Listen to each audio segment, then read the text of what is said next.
আসসালামু আলাইকুম ওরহমতুল্লাহি ওয়াবারাকাতুহ। আজ আমি আপনাদের এমন এক গল্প বলবো যা কেবল একটি গল্প নয়, বরং ঈমানের এক জীবন্ত দলিল। এটি এমন এক পরিবারের উপাখ্যান যাদের জীবন আল্লাহর উপর অগাধ বিশ্বাস এবং অটল ধৈর্যের এক অবিস্মরণীয় দৃষ্টান্ত।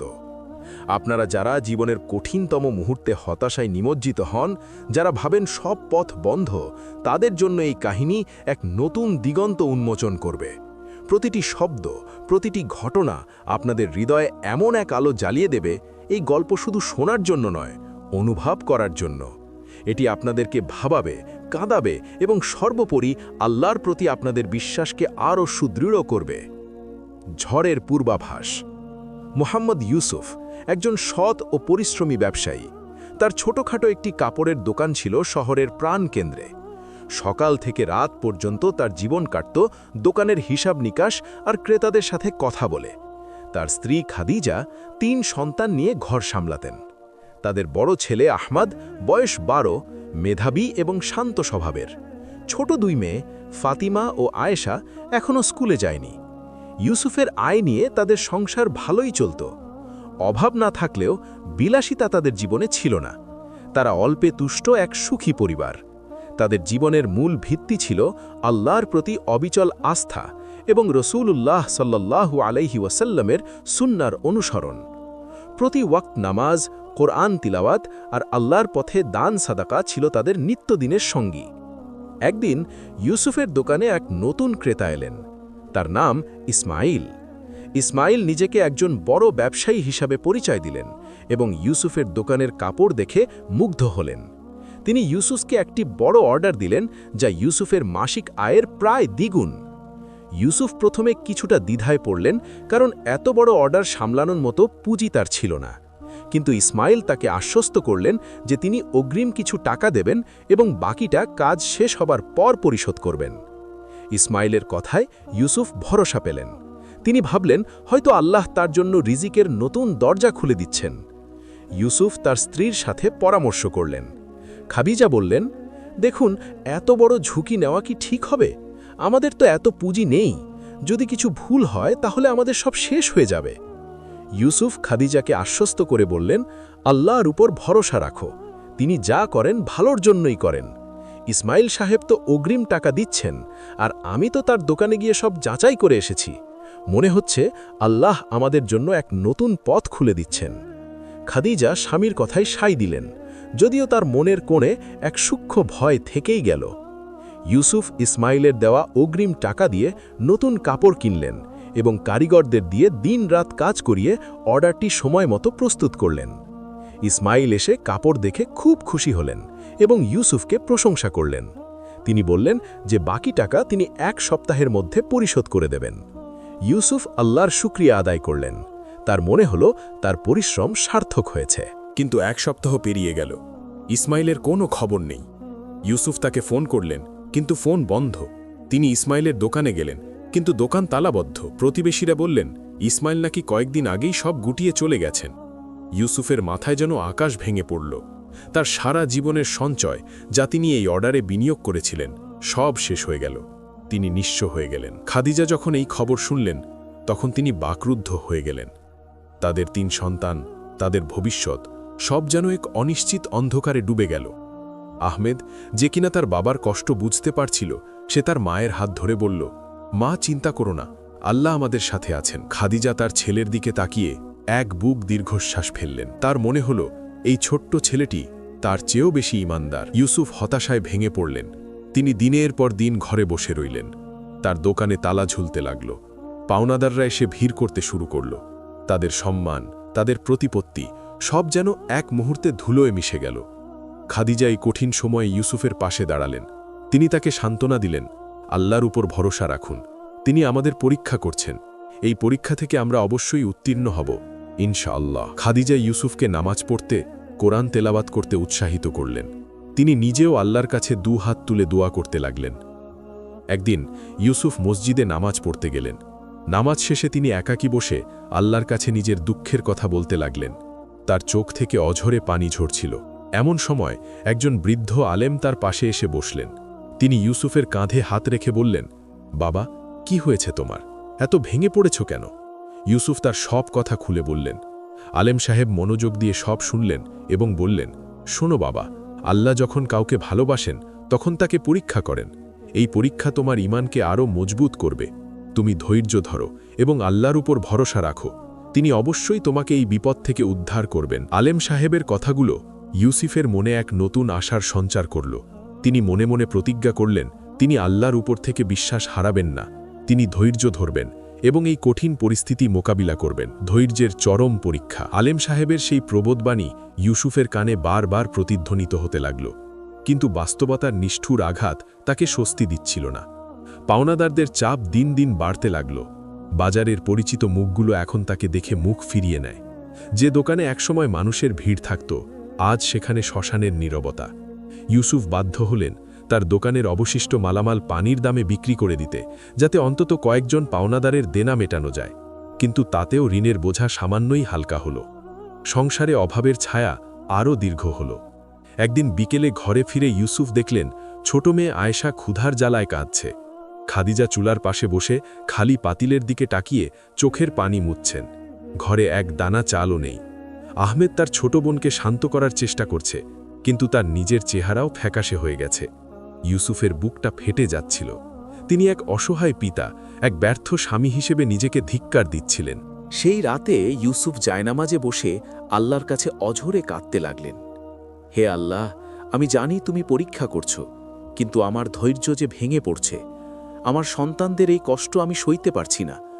তুমি পথ দেখাও, হে আরশের মালিক। তাহাজ্জুদের নামাজে সিজদায় পড়ে তিনি দীর্ঘক্ষণ কাঁদলেন। হঠাৎ তার মনে হলো এক অদ্ভুত প্রশান্তি তার হৃদয়কে ছুঁয়ে গেল, যেন কেউ তাকে বলছে, ভয় পেও না, আমি আছি। পরদিন সকালে ইউসুফ সিদ্ধান্ত নিলেন তিনি দিন মজুরি করবেন। এক সময়ের প্রতিষ্ঠিত ব্যবসায়ী আজ মাথায় ঝুড়ি নিয়ে বাজারে কুলি হিসেবে কাজ করতে শুরু করলেন। পরিচিত মানুষরা তাকে দেখে কানাঘুষা করতে লাগল, কেউ কেউ উপহাসও করল। কিন্তু ইউসুফের মনে এখন কেবল একটি চিন্তা, হালাল পথে উপার্জন করে সন্তানদের মুখে অন্ন তুলে দেওয়া।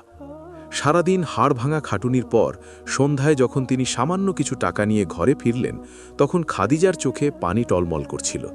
তিনি ইউসুফের হাত ধরে বললেন, আপনি ভেঙে পড়বেন না, এই কষ্ট চিরস্থায়ী নয়, আল্লাহ আমাদের জন্য উত্তম কিছু রেখেছেন। এরই মধ্যে একদিন ইউসুফের বড় ছেলে আহমেদ অসুস্থ হয়ে পড়ল। তার প্রচণ্ড জ্বর, শরীর নীল হয়ে যাচ্ছে। ডাক্তারের কাছে নেওয়ার মতো টাকাও তাদের কাছে নেই। ইউসুফ বাজারের এক পরিচিত ফার্মেসিতে গেলেন ওষুধের জন্য, কিন্তু আগের দেনা পরিশোধ না করায় তারা ওষুধ দিতে অস্বীকার করল। ইউসুফ বৃষ্টির মধ্যে রাস্তার মোড়ে দাঁড়িয়ে কাঁদতে লাগলেন। তার মনে হলো পৃথিবীটা তার জন্য সংকীর্ণ হয়ে আসছে। ঠিক সেই মুহূর্তে একটি দামি গাড়ি তার সামনে এসে থামল। গাড়ির কাঁচ নামিয়ে একজন ভদ্রলোক তাকে ডাকলেন। ইউসুফ চিনতে পারলেন না। ভদ্রলোক বললেন, আপনি কি মুহাম্মদ ইউসুফ, সেই কাপড়ের ব্যবসায়ী? ইউসুফ মাথা নিচু করে বললেন, জি, আমি সেই অভাগা। ভদ্রলোক গাড়ি থেকে নেমে এসে ইউসুফকে জড়িয়ে ধরলেন। তিনি বললেন, আমি আপনার কথা অনেক খুঁজেছি, আপনি কি আমাকে চিনতে পারছেন? আজ থেকে 5 বছর আগে আপনি এক অসহায় মুসাফিরকে আপনার দোকানে আশ্রয় দিয়েছিলেন এবং তাকে বাড়ি ফেরার জন্য কিছু টাকা দিয়েছিলেন। ইউসুফের আবঝা মনে পড়ল সেই ঘটনার কথা, কিন্তু সেই সামান্য সাহায্যের কথা তিনি ভুলেই গিয়েছিলেন। ভদ্রলোক বললেন, আমি এখন এই শহরের এক বড় কোম্পানির মালিক। আমি আপনার সততা আর দয়ার কথা ভুলিনি। আমি শুনেছি আপনার বর্তমান অবস্থার কথা। আমি আপনাকে সাহায্য করতে চাই। ইউসুফ স্তব্ধ হয়ে দাঁড়িয়ে রইলেন। তার মনে পড়ল আল্লাহর সেই ওয়াদা, নিশ্চয়ই কষ্টের সাথেই স্বস্তি আছে। অন্ধকারের পর আলোর ঝলকানি। সেই বৃষ্টি ভেজা রাতে ইউসুফের সামনে দাঁড়িয়ে থাকা ভদ্রলোকের নাম ছিল আব্দুল্লাহ। আব্দুল্লাহর দেওয়া টাকারে ইউসুফ দ্রুত তার অসুস্থ ছেলে আহমেদকে হাসপাতালে নিয়ে গেলেন। ডাক্তাররা জানালেন, সঠিক সময়ে চিকিৎসা না হলে আহমেদের জীবন বিপন্ন হতে পারত। ইউসুফ হাসপাতালের বারান্দায় বসে অঝরে কাঁদতে লাগলেন। তবে এবার হতাশার কান্না নয়, কৃতজ্ঞতার অশ্রু। তিনি বারবার মনে মনে বলছিলেন, হে আল্লাহ, তুমি তোমার বান্দাকে কখনো একা ছেড়ে দাও না। আহমেদ ধীরে ধীরে সুস্থ হয়ে উঠতে লাগল। এই কয়েকটা দিন ইউসুফ আর খাদিজার জীবনে ছিল এক কঠিন অগ্নি পরীক্ষা। আব্দুল্লাহ কেবল হাসপাতালের খরচই দিলেন না, তিনি ইউসুফকে তার অফিসে ডেকে পাঠালেন। আব্দুল্লাহ বললেন, ইউসুফ সাহেব, আমি আপনার সততা আর মানুষের প্রতি আপনার দয়ার কথা জানি। আমি চাই আপনি আমার টেক্সটাইল মিলের ডিস্ট্রিবিউশন ম্যানেজার হিসেবে দায়িত্ব নিন। আপনার মতো একজন বিশ্বস্ত মানুষের আমার খুব প্রয়োজন। ইউসুফ স্তব্ধ হয়ে গেলেন। তিনি কেবল সামান্য সাহায্যের আশা করেছিলেন, কিন্তু আল্লাহ তাকে সম্মানের এক নতুন আসনে বসিয়ে দিলেন। তিনি নতুন উদ্যমে কাজ শুরু করলেন। তার দীর্ঘদিনের ব্যবসায়িক অভিজ্ঞতা আর আল্লাহর প্রতি অবিচল আস্থা তাকে দ্রুত সফলতার দিকে নিয়ে গেল। তিনি তার সমস্ত পাওনাদারের দেনা পরিশোধ করলেন। যারা একসময় তাকে উপহাস করত, তারা আজ তাকে দেখে মাথা নিচু করে চলে যায়। কিন্তু ইউসুফ কারো প্রতি কোনো ঘৃণা বা ক্ষোভ রাখলেন না। তিনি শিখিয়েছিলেন যে মুমিনের ধৈর্য কেবল বিপদে নয়, সফলতার সময়ও সমানভাবে গুরুত্বপূর্ণ। কিন্তু একদিন ইউসুফ যখন তার অফিসের কাজে শহরের বাইরে যাচ্ছিলেন, তখন রাস্তার ধারে এক জরাজীর্ণ কুঁড়ে ঘরের সামনে ভিড় দেখতে পেলেন। কৌতূহলবশত তিনি গাড়ি থামিয়ে সেখানে গেলেন। দেখলেন একজন বৃদ্ধ লোক অসুস্থ অবস্থায় পড়ে আছেন। তার চারপাশ ঘিরে থাকা মানুষগুলো তাকে গালিগালাজ করছে। ইউসুফ ভিড় ঠেলে সামনে এগিয়ে গেলেন এবং লোকটির মুখ দেখে চমকে উঠলেন। এ তো সেই ইসমাইল, যে তাকে ধোঁকা দিয়ে তার সব কেড়ে নিয়েছিল। ইসমাইলের এখন কঙ্কালসার দেহ, পরনে ছেঁড়া কাপড় আর চোখে মুখে অসহায়ত্বের ছাপ। মানুষজন তাকে বলছে, এই সেই প্রতারক যে বহু মানুষের টাকা মেরে পালিয়েছিল, আজ তার এই দশা হয়েছে। ইসমাইল ইউসুফকে চিনতে পারলেন না, কিন্তু ইউসুফ তাকে চিনতে পেরে স্থির হয়ে দাঁড়িয়ে রইলেন। ইউসুফের মনে এক মুহূর্তের জন্য সেই পুরনো কষ্টের কথা ভেসে উঠল। তার সন্তানদের অনাহার, খাদিজার চোখের পানি আর তার নিজের কুলিগিরি করার সেই দিনগুলো। তার ভেতরে এক প্রতিশোধের আগুন জ্বলে ওঠার কথা ছিল। কিন্তু ইউসুফ তো কেবল একজন ব্যবসায়ী নন, তিনি একজন সাচ্চা মুমিন। তিনি ভাবলেন, আল্লাহ আমাকে ক্ষমা করেছেন, আমাকে রিজিক দিয়েছেন, আমি কেন এই অসহায় মানুষটিকে ক্ষমা করতে পারব না? ইউসুফ ইসমাইলকে নিজের গাড়িতে তুলে নিলেন। মানুষজন অবাক হয়ে তাকিয়ে রইল। কেউ কেউ বলল, ইউসুফ সাহেব, আপনি কি পাগল হয়ে গেছেন? এই লোকটাই তো আপনার সর্বনাশ করেছিল। ইউসুফ শান্তভাবে উত্তর দিলেন, সে তার কর্মের ফল দুনিয়াতেই পাচ্ছে, কিন্তু আমি আমার রবের কাছে উত্তম প্রতিদান চাই। তিনি আমাকে শিখিয়েছেন, ক্ষমা করাই হল প্রকৃত বীরত্ব। ইউসুফ ইসমাইলকে একটি ভালো হাসপাতালে ভর্তি করালেন এবং তার চিকিৎসার সব দায়িত্ব নিলেন। ইসমাইল যখন জ্ঞান ফিরে পেল এবং জানতে পারল যে তার পরম শত্রু তাকে বাঁচিয়েছেন, তখন তিনি লজ্জায় কুঁকড়ে গেলেন। তিনি ইউসুফের হাত ধরে কাঁদতে কাঁদতে বললেন, ইউসুফ ভাই, আমাকে ক্ষমা করে দিন। আমি আপনার সাথে যা করেছি তার কোনো ক্ষমা হয় না। আল্লাহ আমাকে শাস্তি দিচ্ছেন। ইউসুফ তাকে বুকে জড়িয়ে ধরে বললেন, ভাই, আমি আপনাকে অনেক আগেই ক্ষমা করে দিয়েছি। আল্লাহ আপনাকে হেদায়ত দিন। এই ঘটনার খবর পুরো শহরে ছড়িয়ে পড়ল। ইউসুফের এই মহানুভবতা দেখে মানুষের মনে ঈমানের এক নতুন আলো জ্বলে উঠল। ঈমানের বিজয় ও এক নতুন সকাল। ইসমাইলের চিকিৎসার ভার গ্রহণ করার পর ইউসুফের মনে এক অদ্ভুত প্রশান্তি নেমে এলো। তিনি বুঝতে পারলেন যে প্রতিশোধ নেওয়ার চেয়ে ক্ষমা করার আনন্দ অনেক বেশি। ইসমাইল ধীরে ধীরে সুস্থ হয়ে উঠলেন, কিন্তু তার মনের ভেতরে যে অপরাধ বোধের দহন চলছিল তা তাকে শান্ত হতে দিচ্ছিল না। একদিন সকালে ইউসুফ যখন হাসপাতালে ইসমাইলকে দেখতে গেলেন, তখন ইসমাইল তার বালিশের নিচ থেকে একটি পুরনো ডায়েরি বের করলেন। তার হাত কাঁপছিল। ইসমাইল বললেন, ইউসুফ ভাই, আমি যখন আপনার সাথে প্রতারণা করেছিলাম, তখন আমি কেবল টাকার লোভে অন্ধ ছিলাম, কিন্তু সেই টাকা আমাকে সুখ দেয়নি। আমার পরিবার আমাকে ছেড়ে চলে গেছে, আমি এক কঠিন রোগে আক্রান্ত হয়েছি। আমি ভেবেছিলাম আমি মরে যাব। কিন্তু আপনার এই ক্ষমা আমাকে নতুন জীবন দিয়েছে। এই ডায়েরিতে আমি আমার গোপন একটি ব্যাংক অ্যাকাউন্টের তথ্য লিখে রেখেছি, যেখানে আমি আপনার সেই পাওনা টাকাগুলো জমিয়ে রেখেছিলাম। আমি ভেবেছিলাম ওগুলো খরচ করব, কিন্তু পারিনি। ওগুলো আপনার হক, আপনি নিয়ে নিন। ইউসুফ ডায়েরিটি হাতে নিলেন। সেখানে কেবল তার পাওনা টাকাই নয়, বরং আরও কিছু মানুষের দেনার হিসাব ছিল। ইউসুফ ইসমাইলকে বললেন, ভাই, আমি তো আপনাকে ক্ষমা করে দিয়েছি, এই টাকাগুলো আমি এখন কি করব? ইসমাইল কেঁদে ফেললেন, আপনি এই টাকা দিয়ে তাদের দেনা শোধ করে দিন যাদের আমি ঠকিয়েছি, আর বাকিটা আপনার নিজের ব্যবসায় কাজে লাগান। আমাকে কেবল একবেলা খাওয়ার ব্যবস্থা করে দিন। আমি আপনার কাছে থেকে তওবা করে বাকি জীবনটা কাটাতে চাই। ইউসুফ ইসমাইলের সেই টাকাগুলো উদ্ধার করলেন। তিনি কেবল নিজের পাওনা নিলেন না, বরং ইসমাইলের হয়ে প্রতিটি পাওনাদারের কাছে গিয়ে তাদের টাকা বুঝিয়ে দিলেন। মানুষেরা অবাক হয়ে দেখল, একসময়ের প্রতারক আজ তওবা করে এক সৎ মানুষের আশ্রয়ে ফিরে এসেছে। ইউসুফ ইসমাইলকে তার অফিসের একটি ছোট কাজে নিযুক্ত করলেন এবং তাকে দ্বীনি শিক্ষা দেওয়ার ব্যবস্থা করলেন। এদিকে ইউসুফের ব্যবসা এখন শহরের সবচেয়ে বড় টেক্সটাইল চেনে পরিণত হয়েছে। তার সততা আর ঈমানের কথা এখন মানুষের মুখে মুখে। আহমেদ এখন মাদ্রাসায় কুরআনের হাফেজ হয়েছে, আর ছোট দুই মেয়ে ফাতিমা ও আয়েশা আদর্শ মুসলিমা হিসেবে বেড়ে উঠছে। খাদিজা তার সেই পুরনো জায়নামাজে বসে প্রতিদিন আল্লাহর শুকরিয়া আদায় করেন। তিনি ইউসুফকে বলেন, মনে আছে সেই ঝড়ের রাতের কথা, যখন আমাদের ঘরে এক দানা চালও ছিল না? আজ আমাদের কত কিছু আছে। ইউসুফ মুচকি হেসে বললেন, সবই আল্লাহর রহমত। তিনি আমাদের ধৈর্য পরীক্ষা করেছিলেন, আর আমরা যদি ধৈর্য না ধরতাম তবে আজ এই দিন দেখতে পেতাম না।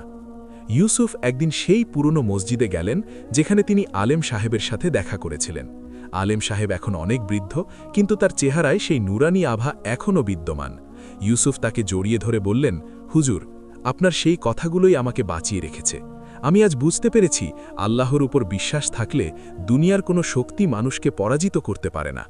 আলেম সাহেব মৃদু হেসে বললেন, বাবা, এটাই হলো ঈমানের আলো। যারা আল্লাহর জন্য সব ছেড়ে দেয়, আল্লাহ তাদের জন্য সব কিছু সহজ করে দেন। সম্মানিত দর্শক, মোহাম্মদ ইউসুফের এই কাহিনী আমাদের শিখিয়ে দেয় যে জীবন যত কঠিনই হোক না কেন, আল্লাহর রহমত থেকে কখনো নিরাশ হওয়া উচিত নয়। বিপদ আসবে, ঝড় আসবে, কিন্তু ঈমানের নৌকায় চড়ে ধৈর্যের সাথে সেই ঝড় মোকাবেলা করলে একদিন অবশ্যই আলোর দেখা মিলবে। আজ হয়তো আপনার দিনটি খারাপ যাচ্ছে, হয়তো আপনিও ইউসুফের মতো নিঃস্ব বোধ করছেন, কিন্তু মনে রাখবেন, আপনার রব আপনাকে দেখছেন। তিনি আপনার ধৈর্যের প্রতিদান দেবেন এমনভাবে যা আপনি কল্পনাও করতে পারবেন না। আসুন আমরা সবাই আল্লাহর উপর অটল বিশ্বাস রাখি এবং জীবনের প্রতিটি পদক্ষেপে ধৈর্য ও সততার পরিচয় দেই। আল্লাহ আমাদের সবাইকে ঈমানের পথে অবিচল থাকার তৌফিক দান করুন। আমিন। আসসালামু আলাইকুম। আমাদের ভিডিওগুলো যদি আপনার ভালো লাগে তবে অবশ্যই ভিডিওটিকে লাইক, কমেন্ট এবং শেয়ার করবেন। আর নতুন নতুন ইসলামিক গল্প, দাওয়া, নবীদের জীবনী ও শিক্ষামূলক ভিডিও পেতে আমাদের চ্যানেলটিকে সাবস্ক্রাইব করতে ভুলবেন না। আল্লাহ আমাদের সবাইকে হেদায়াত দান করুন এবং দুনিয়া ও আখিরাতে সফলতা দান করুন। আমিন।